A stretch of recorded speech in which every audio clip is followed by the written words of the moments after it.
un debate acerca de la prostitución en la universidad. Una alumna le dijo a uno de sus compañeros: tú estás a favor de legalizar la prostitución porque si te empobrecieras, prostituirte nunca será para ti una opción que vayas a considerar. En cambio, en nuestro caso, sí lo es.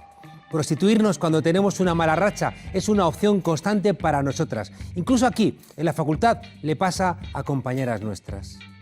El deterioro laboral en España lo pagan de manera agravada las mujeres. La situación en conjunto empeoró tras la reforma laboral del PP de 2012, agravada sobre la que ya habían construido los socialistas. De los contratos parciales que hay en España, 3 de cada 4 personas son mujeres. Son casi 2 millones en esa situación. A diferencia de lo que ocurre en Europa, no tienen un trabajo parcial porque quieran, la mitad, 1 millón, lo hacen porque no tienen más remedio. Medio millón de ellas escoge voluntariamente una jornada reducida para ocuparse del cuidado de personas dependientes, entre otras. El 94,7% de estas razones las esgrimen mujeres. Los hombres no reducimos la jornada para cuidar a nadie. La derecha dice que es natural que las mujeres cuiden. Y cuando las mujeres no recuerdan a los hombres, que también es cosa nuestra, algunos las llaman feminazis. Cuando las mujeres recuerdan que es injusto que ellas carguen con el esfuerzo de parir, de cuidar a los hijos, de atender a los dependientes, de ocuparse de los enfermos, hay hombres que dicen que las mujeres criminalizan a los hombres por ser hombres. Inés Arrimadas, de Ciudadanos, ha salido en defensa de esos hombres que están hartos de que les llamen maltratadores por ser hombres. Pero nadie llama a todos los hombres maltratadores. Es la famosa falacia del hombre de paja, inventar un adversario solamente para parecer que tiene razón. Sí es verdad que votar a determinados partidos rema en la dirección del maltrato. Todas las políticas que empeoren las condiciones laborales perjudican especialmente a las mujeres. Así que votar al PP, a Vox o a Ciudadanos es colaborar con el maltrato, porque quieren un modelo de sociedad donde las mujeres no puedan ser iguales en todos esos ámbitos en donde la desigualdad les perjudica, y tampoco pueden ser diferentes allí donde la exigencia de ser iguales las descaracteriza. Las mujeres quieren iguales salarios, igual acceso a puestos de responsabilidad, iguales pensiones, pero no quieren ser iguales a ese modelo de masculinidad que solventa los problemas gritando o con bravatas. No es igual una pelea entre dos tipos por un altercado de tráfico que un hombre dando una paliza a su pareja o a su expareja. Tratar igual estos dos hechos perjudica profundamente a las mujeres, porque el maltratador las golpea por mujeres, por el hecho de ser mujeres y porque ellos tienen una voluntad de dominación, de posesión, de control, de pertenencia. Las golpean porque ellos son hombres y ellas mujeres. Podemos ha planteado que se retiren las subvenciones a la Real Academia si no hay paridad. He querido escuchar, no sé, me ha venido una imaginación de un académico de la lengua gritando: ¡me vais a comer todas las...! Perdón, ¿a quién se le ocurre que un académico puede pensar de manera tan vulgar? Bienvenidas a la frontera, desobedientes.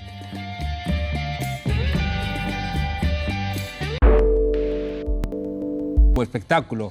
En fin, que tenemos con nosotros una de las feministas más importantes de América Latina, Rita Segato. Gracias. Muchas gracias por acompañarnos. Bueno, gracias por la invitación. Rita, España está aún consternada por la sentencia de La Manada, donde 5 energúmenos violaron a una joven en un portal, ¿no? Y me estremece, creo que menos, o por lo menos tanto, ¿no?, el comportamiento de estos energúmenos que se parecen tanto a muchos de nosotros como un chat donde ellos contaban sus hazañas y nadie se escandalizaba. Sí, sí, sí. Bueno, esto es un tema amplio para ser tratado en toda su profundidad aquí. Lo que yo creo que la justicia nos traiciona siempre en España y en América Latina. A partir de un momento en que una ONG de Bilbao, llamada Mugarik Gabe, me pidió, y a otras feministas también, analizar 26 casos de violencia contra las mujeres y también la actuación de la justicia en España y en 3 países de América Latina: País Vasco, España, Guatemala, El Salvador y Colombia. Yo percibí que España es un país criollo, como nosotros, por la relación que existe entre la justicia y la sociedad, entre el Estado y la sociedad. Una sentencia como La Manada no podría haber sido dada en ningún país que no fuera criollo, donde el Estado no pertenece a la sociedad, donde la voz del Estado, que es la justicia, o sea, ¿quién habla la palabra del Estado? Son los jueces. Miran a lo que le pasa a la sociedad y eso se ve. La situación de las mujeres es un termómetro de la relación Estado-sociedad. Y acá en España es tan distante el Estado de la sociedad como nuestro mundo en América Latina. Hubo una obra y eso de... se puede demostrar históricamente. Claro. Revela, entendiendo la situación de género y sobre todo entendiendo las sentencias pésimas, como la sentencia de la manada, escandalosas, como fue la sentencia sobre la manada, uno ve en qué lugar en la historia se encuentra el mundo español. Claro. En la obra de teatro La Jauría, que se hizo sobre la base de los textos y las declaraciones en el juicio, metieron los dramaturgos dos cosas que me parecieron espectaculares, que eran como el coro griego. Uno era, mientras que los abogados defensores estaban apabullando a la víctima, desde fuera llegaba la voz de las mujeres diciendo, hermana, yo sí te creo. Sí, sí, sí. Y luego en otra escena, ese coro negativo que era el chat, donde estos tipos contaban sus hazañas en grupo, claro, y todos las jaleaban. Sí, ahí está. Todo eso es obvio, pero no toca al Estado. El Estado, con su voz, que es el derecho, y cómo se opera el derecho, se mantiene distante de las verdades de la sociedad. Y esa es una característica de una sociedad colonial. Que a España le correspondería totalmente también la misma condición. Un país que se colonizó a sí mismo. ¿Por qué? Es fácil darse cuenta, ¿no? Eso es cuando descubrí eso ese año, muy inspirada también ¿Y por qué España se colonizó a sí mismo? Porque fíjate vos que la historia de la conquista y la colonización es continua. Toca el sur de la península en 1492 y continúa por el otro lado. Es la misma historia, sin solución de continuidad. No sabes cuánta gente conozco que se consideran superizquierdistas, o me meto yo también, que nos consideramos gente muy responsable con la redistribución de la renta y la justicia universal, pero luego somos con las mujeres hombres privilegiados. ¿A qué te refieres con privilegio? Bueno, pues porque vivimos en una sociedad patriarcal donde nos permitimos no ser tan generosos en la práctica como lo somos en la teoría con la redistribución de la renta. Vamos, que podemos ser unos cabrones. En la obra de La Jauría, que es una obra maravillosa, ¿no?, sobre los textos de lo de la manada, que está como flotando, ¿no?, en el libro. La maravilla de esa obra es que los 5 tipos de la manada podían ser cualquiera de nosotros, no son 5 monstruos, podían ser cualquiera de nosotros. Bueno, es que al final el machismo es como una especie de enfermedad, ¿no? Yo creo que el trabajo importante hacer aquí es sobre todo darte cuenta de cuando tú estás extremadamente cómodo, quién está sosteniendo esa comodidad, quién está haciendo la tarea de cuidado o de pringar un montón para que tú puedas tener esa comodidad o esas ventajas, ¿no? Y solo con esa pregunta ya es un buen inicio, yo creo, para empezar a darte cuenta de que suceden cosas que igual no son muy justas y que igual puedes hacer cosas para que cambien. Cediendo tiempo de palabra, cediendo algunos derechos o sencillamente abrirte al diálogo y a ver qué sucede, ¿no? Abrirte a que entre esa nueva información en tu cabeza y empiece a hacer mella y a ver qué sucede. A ponerte como a hacer ese experimento personal, como hombre también. Que fluya un poquito toda esa información por dentro, ¿no? Oye, ¿y eso no es incompatible con esa idea de ser la feminista perfecta? Eso lo dices por una viñeta que hay en el libro, ¿no? Sí, bueno, yo llegué a un momento en que me colapsé un poquito porque intentaba ser la feminista que lo ha leído todo, la feminista de tal, y no llegaba, leo más lento, soy disléxica, tal y cual, y al final dije, bueno, da igual, voy a empezar a basar el feminismo que yo predico en mis libros y demás en las conversaciones que tengo, que al final es lo que más me gusta, o sea, estar con mujeres y con hombres y hacer muchas preguntas para entender, al final, a los seres humanos que hay alrededor. Es que parece, Raquel, como que Lola tiene miedo a veces de ser una mala feminista. Sí, un poquito. Lola no, Raquel Ribarrossi tiene miedo de eso. Y sobre todo de las redes sociales, porque Lola al final está encerrada en un libro. Lola tiene un muro de protección, pero Raquel Ribarrossi no. Entonces hay veces me da miedo de equivocarme, claro, porque sé que en una equivocación, hablando de feminismo, puedes herir a muchos colectivos. Entonces intento siempre ser como muy específica con lo que digo, pero cuando la cago me da mucha impresión. El feminismo liberal existe hace muchos años, o sea, no es una cosa nueva. Nosotras vamos mucho, bueno, en charlas que tenemos así en Europa, están muy preocupadas con el feminismo liberal. Y aquí, hasta este momento, no parecía que era un problema, ¿no? Tampoco creemos que sea un problema ahora. De hecho, para nosotros es una victoria política, que gente que antes no hablaba de feminismo o que usaba el feminismo para reírse de él, ahora de repente esté llenándose la boca de feminismo. Lo que pasa es que y hablando de desigualdad y de violencia, Nosotras también luchamos contra la desigualdad y la violencia, lo que pasa es que sabemos que no sufres violencia de la misma manera si eres, no sé, estás en el consejo de administración de una gran empresa o si eres una mujer trabajadora doméstica que no tiene papeles. Y nosotras hacemos una huelga para y con todas esas mujeres, sobre todo con todas esas mujeres que son nuestras compañeras de asamblea. Por eso os planteaba que a mí me parece que es un feminismo más neoliberal, es decir, que los liberales, por ejemplo, entendían el papel del Estado para garantizar determinadas cuestiones, ¿no? No esta gente que lo que parece que piensan únicamente es el derecho a unas determinadas mujeres a ser presidentas de consejos de administración de grandes empresas. Y tengo la sensación de que ahí se termina su reivindicación. Es que hay problemas que nos atraviesan a todas, como la violencia, por ejemplo, que al final eso no es una cuestión de clase social, todas sufrimos la violencia, pero es verdad que no la sufrimos de la misma manera todas las mujeres. Y quizás para ellas el problema es el techo de cristal, como su gran reivindicación. Pero es que a veces no podemos ni siquiera soñar ni ver ese techo de cristal cuando estamos en los suelos pantanosos, no podemos salir, no tenemos las mismas oportunidades. Entonces se nos quedan cortas esas reivindicaciones, son los problemas para las personas privilegiadas, pero la mayoría de las mujeres no son privilegiadas porque la pobreza tiene cara de mujer. Claro. Oye, hay un salto de gigante cuando el año pasado no se convoca un 8M tradicional, sino que se convoca una huelga, que los sindicatos dicen que es imposible, que no va a funcionar y al final funciona. Huelga de cuidados, de consumo, laboral y estudiantil. ¿Qué significan estas 4 modalidades de huelga incorporadas a las reivindicaciones de las mujeres? Huelga educativa, porque no es solamente vinculada a las problemáticas de las estudiantes, sino también de todo el sistema educativo en general, porque tenemos reivindicaciones, por ejemplo, exigir que haya educación sexual integral en los colegios. Acá colegios es solamente la primaria, ¿no? En los centros educativos.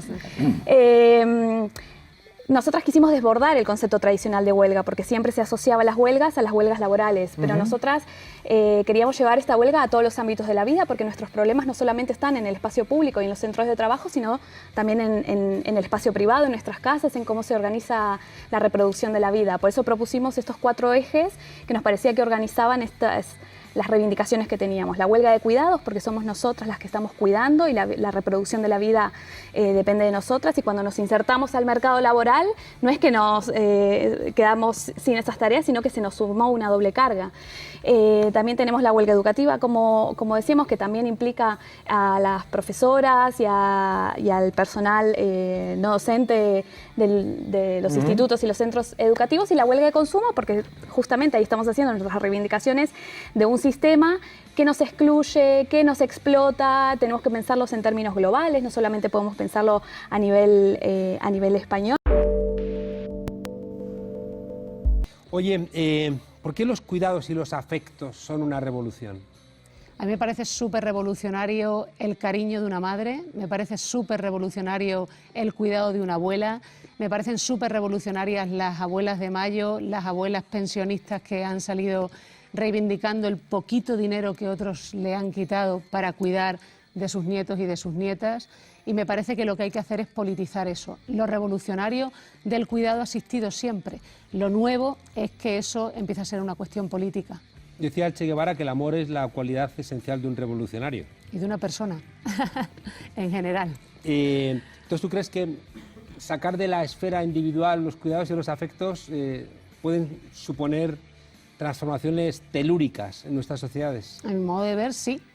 Marcar el mundo productivo, el mundo público, con todas las enseñanzas y todos los aprendizajes y todos los saberes que especialmente las mujeres hemos desarrollado en el espacio de lo privado, digamos, llevar todos esos aprendizajes también del movimiento feminista, no solamente de las mujeres aisladamente consideradas, sino de las mujeres políticamente organizadas, llevar esos aprendizajes al espacio de lo público es completamente revolucionario. Eso es lo que hemos llamado feminizar la política. El IBEX 35 ve con buenos ojos a Vox. ¿Tendrá algo que ver con esto? Pues yo creo que el IBEX 35 empieza a tener que ver con todo lo que no nos gusta. Sí, me imagino que tiene algo que ver con Te lo esto. digo porque podría uno pensar que el IBEX 35, al ser empresas que afectan al conjunto de la ciudadanía y por tanto a la mitad de la población, que son las mujeres, uno podría pensar que son inteligentes y podrían tener una cierta sensibilidad, pero no. Entienden que apostar por Vox puede a lo mejor satisfacer mejor sus intereses económicos, cosa que a mí me parece fascinante, y creo que esta reivindicación de las mujeres, ¿no?, que de alguna manera subvierte el orden económico vigente, les hace optar por lo más radicalmente conservador, que sería Vox. Bueno, yo creo que ellos lo que querrían es lo que han puesto en marcha algunas empresas, ¿no? Aquello de congelar los óvulos, digamos, para después insertártelos cuando ya no eres productiva. Es decir, no sé, tener un sacaleche de doble copa para que puedas sacarte la leche mientras conduces y no sé, haces apuestas. Mandas un correo electrónico. Es decir, exacto, ¿no? Ese tipo de cosas. Es decir, ellos lo que querrían sería deshumanizar, digamos, a las mujeres y vaciar por completo nuestra identidad reproductiva, y no lo digo reproductivo únicamente en términos biológicos, sino nuestros aprendizajes asociados a lo reproductivo. ¿Qué explicación le damos al hecho de que haya mujeres cautivadas por el machismo? Yo creo que las mujeres no están cautivadas por el machismo, sino que a veces son presas del conservadurismo. Mira, el otro día leí un artículo de Civeki muy interesante que explicaba por qué las mujeres estaban sosteniendo en buena parte las iglesias pentecostales, que son, como sabemos, las que han apoyado en buena parte a Bolsonaro, ¿no? Y decían, estas mujeres son mujeres jóvenes, bueno, de menos de 30 años, con varios hijos, sin pareja, completamente explotadas, que viven en barrios depredados, y que van a la iglesia en muchas ocasiones pues para hacer amigos, porque tienen guarderías, porque tienen un momento bonito, no te digo ya místico, ¿no?, sino asociado pues a la música. Hay comunión. Claro, hay una comunión, ¿no? Muchas veces los espacios conservadores, los llamados conservadores, son los espacios en donde las mujeres han conseguido precisamente tejer vínculos, ¿no?, y empoderarse. Y eso a veces las ha hecho conservadoras. ¿Cómo explicamos, por ejemplo, estas mujeres que son blancas, ricas, de clase alta, que votan a Vox y que asumen ese discurso absolutamente ominoso contra las mujeres? Porque estas mujeres no son pobres, son ricas. Bueno, hay mujeres que creen que pueden masculinizarse o piensan que masculinizarse o asimilar digamos, procesos masculinizantes las va a empoderar. Esto es una equivocación. Normalmente sucede que esas mujeres ricas, blancas, heterosexuales, estupendas, que suelen ser jóvenes, cuando llegan a una determinada edad se dan cuenta de que las han engañado. Exacto, de que ese espacio las expulsa, ¿no? ¿Qué podrías decir que se puede replicar de cosas que se han hecho en Rivas hacia Madrid, que pueden hacer la vida a la gente un poco más bonita? Bueno, pues nosotros llevamos ahora en el programa medidas muy novedosas como la creación de una agencia municipal de energía, que ahora ya ponga en valor, ¿no?, el autoconsumo y las energías renovables. ¿Eso implicaría que a lo mejor a la gente en invierno no le van a cortar la luz? Eso puede implicar que no le corte la luz, efectivamente, que es lo que buscamos todos y todas, y de Podemos estamos ahí en esa lucha. Tenemos problemas para solucionar como el transporte, temas de movilidad y vehículos compartidos, que también son muchos municipios los que sufren la degradación también de las comunidades, ¿no?, porque no invierten en el transporte interurbano en las ciudades. O sea, desde el ámbito de participación, como bien decía también Isa y Patricia, es súper importante implicar a la ciudadanía. Y eso se hace también que la ciudadanía tenga unos presupuestos participativos donde diga, yo voy a decidir qué se va a hacer en mi ciudad. Y eso también es trasladable a todos los municipios. La alegría del 8M o la alegría del Día del Orgullo Gay se puede trasladar a la manera de hacer política, porque tú, claro, Patricia, vienes de los romaníes, que son, bueno, pues un pueblo muy comunitario. Tú vienes de una ciudad, ¿no?, también con mucha trama social. Nosotros, Isa, tú y yo, que somos de Madrid, ¿no?, tenemos menos, ¿no?, ese trenzado comunitario, pero es verdad que Madrid ha explotado en alegría siempre, por ejemplo, los 8M o los días del orgullo. ¿Podemos pensar que se podría hacer política con esa alegría, con ese compromiso, con esa construcción colectiva de algo hermoso? Bueno, desde luego, yo creo que tenemos muchísimo que aprender todavía del feminismo, esa concepción también, bueno, pues eso, de los cuidados como un elemento central, de la alegría, pero no solamente de la alegría, sino de la alegría colectiva y del colectivo, ¿no? Yo eso es son cosas que aporta el feminismo, que no tiene solamente que ver con cómo somos las mujeres, hay cosas que sí, por cómo estamos construidas socialmente, no porque seamos así por naturaleza, sino también con lo que es el movimiento feminista. Yo creo que eso queda mucho por incorporarlo todavía a las organizaciones políticas, a las instituciones. Hablábamos antes también de cómo funciona el poder expulsando a las mujeres cuando hay competencia por el poder en función de, pues eso, de machismo, ¿no? Utilizan el machismo para expulsarnos del poder. Todo eso hay que cambiarlo todavía. Contaba una compañera vuestra, Sofía Castañón, que las mujeres preferís siempre las discusiones en espacios reglados, ¿no? Porque de alguna manera se os respeta los tiempos, se os respeta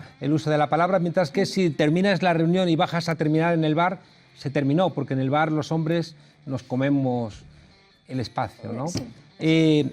¿Veis también tú, en tu caso, Patricia, en el tuyo, Vanessa, veis la posibilidad? Porque para mí es un sueño, ¿no? Es decir, que yo siempre, ayer tuvimos aquí, antes de ayer, a Pedro Guerra, y yo le decía que siempre quise ser profesor de ciencia política como él era cantautor, ¿no? Con esa alegría y con esa pierna que él levanta cuando canta, me parecía que era muy hermoso. Y pienso, podríamos hacer política, ¿no? Como ese día donde había una comunión, por ejemplo, en las calles de Madrid, es que el 8M era muy especial, ¿no? Y me gustaría poder pensar que podemos hacer política desde esa comunión, sin ingenuidades, ¿eh? Porque luego tú vas a llegar a la Unión Europea, tú entras en el Ayuntamiento de Rivas y las cosas luego no son tan hermosas, pero existe la posibilidad de alguna manera de arañar ese espacio de felicidad para hacer la política de manera diferente, que no sea algo tan gris. En mi caso yo creo que sí, ¿eh? Yo creo que es absolutamente posible porque forma parte de la identidad de las personas y nosotras, por ejemplo, en la lista que vamos a las europeas, se nota en nuestra manera de hacer dentro de nuestro trabajo interno, cómo nos cuidamos las unas a las otras, cómo intentamos compartir las decisiones y, por ejemplo, en Podemos somos un partido político donde la militancia está en el centro y la participación está en el centro, por lo tanto, esto va a facilitar mucho cómo vamos la cultura política que nosotros vamos a llevar a la Unión Europea y muchísimos otros partidos de otros estados en la Unión Europea nos están mirando ahora mismo a España y a Unidas Podemos para ver cuál es el trabajo que vamos a hacer, porque desde luego vamos a ser la punta de flecha que va a hacer avanzar la cultura política que hay. Has saltado como un resorte, ¿se te ha ocurrido algo? Sí. No, estaba pensando en el equipo de gente que me acompaña en esta campaña, que son la mayoría mujeres, y la verdad es que es un gusto. Es que es otra cosa. Es otra cosa, sí. Es que es otra cosa, ¿no? Sí. Los equipos de mujeres es que es otra cosa. Sí. Vanessa. Yo creo que los cuidados son básicos y que sí que tenemos... Estás peleando contra mucho hombre en Rivas. Mucho. Mucha testosterona y muchos huevos. Mucho, pero me acuerdo de una frase que me dijiste, porque es verdad que yo casi siempre sonrío y en algún momento me ha quitado la sonrisa, no lo voy a negar. Y sí que me decías que nunca nadie te quite la alegría, ¿no? Y yo creo que eso es básico, que nunca dejes de ser tú, que encuentres un equipo que te cuide, también de hombres, ¿no? De hombres que creen en el feminismo. Yo creo que eso también lo tenemos en Podemos y que lo vamos a poder hacer. Bienvenidas al Tornillo, el microespacio feminista en la frontera. Hoy vamos a hablar del feministómetro. El feministómetro es un aparato que se han inventado algunas personas para decidir quién es más y menos feminista que ellas. Y suele aplicarse en casos de confusión de lo que es la teoría y la práctica feminista. Vamos, que normalmente cuando la que está confundida eres tú, le aplicas el feministómetro a las demás. Se suele utilizar en diferentes formatos: desprecio intelectual, acusación de incoherencia o directamente echarte del feminismo. Pero ¿cómo? ¿No te sabes de memoria la biografía de Simone de Beauvoir? ¿Que no te has leído Teoría King Kong de Virginie Despentes? Tú no eres feminista, yo sí, yo más. El feministómetro está basado en algunas ideas erróneas que de alguna manera, ahora que todo el mundo es feminista, pues se están volviendo un poquito más graves y vamos a tener que hacer algo para acabar con él. La primera, el feminismo no es una religión, no es una cosa que hace 50 años Simone de Beauvoir dijo no sé qué y nos lo tenemos que escribir en unas tablas de piedra, o que Mary Wollstonecraft, o que Alexandra Kollontai, o que Angela Davis, o que la feminista a través de la que tú descubriste este maravilloso mundo del feminismo te dijo una revelación y ya no puedes pensar otra cosa desde entonces. Por suerte, el feminismo es una teoría política que ha surgido en diferentes contextos, que ha evolucionado a lo largo de los siglos y que hay algunas ideas que siguen completamente vigentes y otras que por suerte hemos sido capaces de revisar. Que tú tienes tu libro de cabecera en plan Biblia y tu autora, que es a la que le rezas cada mañana, estupendo, pero no nos lo impongas a las demás. La otra idea es que el feminismo es un club en el que te pueden admitir y del que te pueden echar. Esto se lleva mucho últimamente, lo de repartir los carnés de feministas. Claro, hay un problema. ¿Quién reparte los carnés de repartidora de carnés de feministas?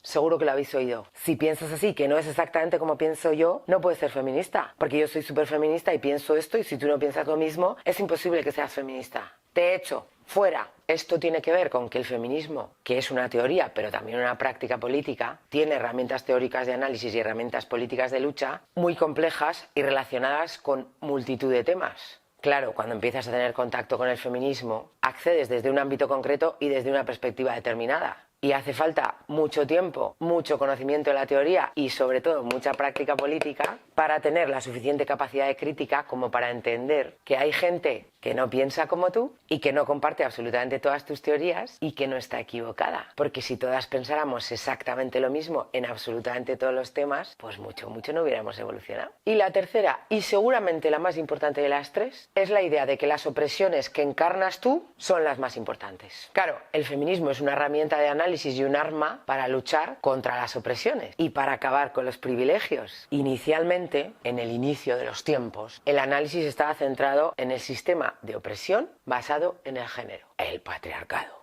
cayendo en el mismo error que quienes trataron de construir una herramienta de análisis contra la opresión, asegurando que la opresión más importante y la única era la de clase. Hubo feministas convencidas de que el sistema más importante de opresión era el de género. Y por eso durante mucho tiempo hubo feministas que se centraban solo en defender los derechos de las mujeres, como si todas fuéramos iguales. Es lo que tienen los análisis y las luchas, que te pones a teorizar sobre las opresiones y sobre los privilegios y descubres que son un sistema complejo y que entran en intersección, y que a las payas blancas, cis, heterosexuales, sin diversidad funcional, autónomas económicamente, les atraviesa la opresión de género, pero que con respecto a los demás sistemas de opresión que entran en intersección en el sistema capitalista, racista, cis, heteropatriarcal, capacitista y explotador en general, son unas privilegiadas. Y a estas alturas de la película no se trata de aplicar el feministómetro, porque solo divide y debilita,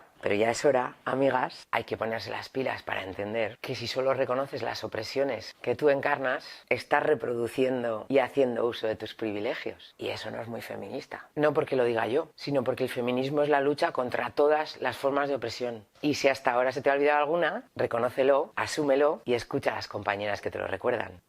Hoy os dejamos con una frase de Simone de Beauvoir. El feminismo es una forma de pensar individualmente y de luchar colectivamente. Hasta la próxima vez que nos dejen salir.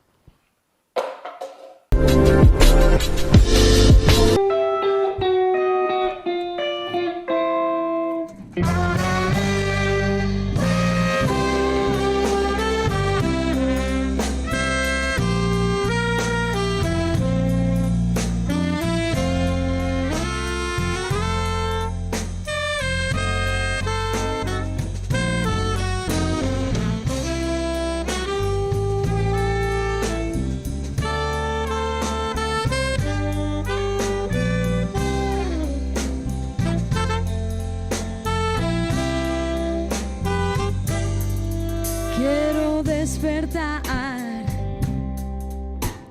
en otro lugar para no soñar, para no rezar y al final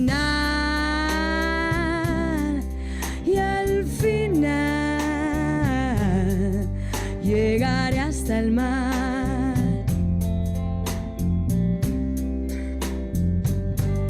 Nunca es fácil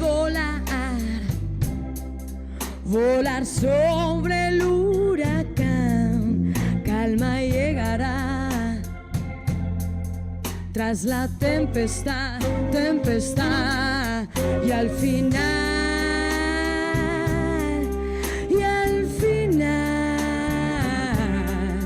llegaré hasta el mar.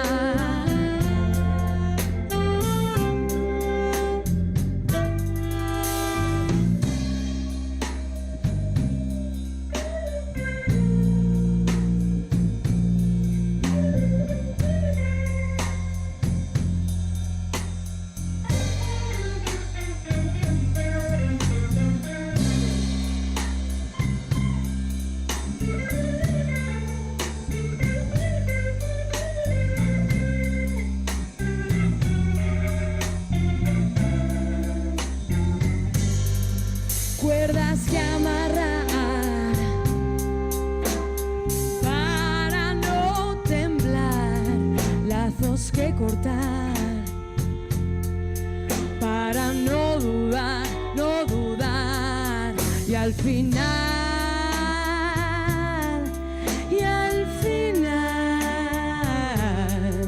llegaré hasta el mar.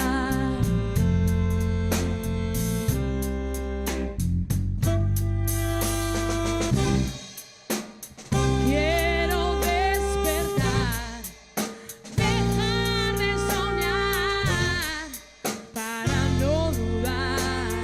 Hay que echar a andar. Ahora sin dudar, sin titubear. Llegaré hasta el mar. Llegaré hasta el mar. Sí.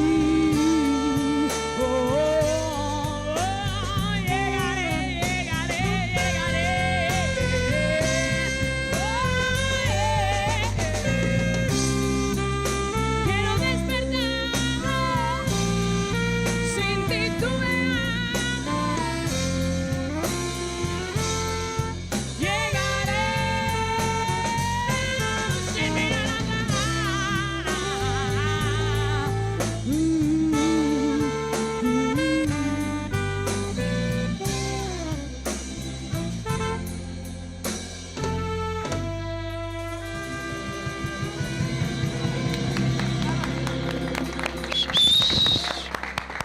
¡Bravo!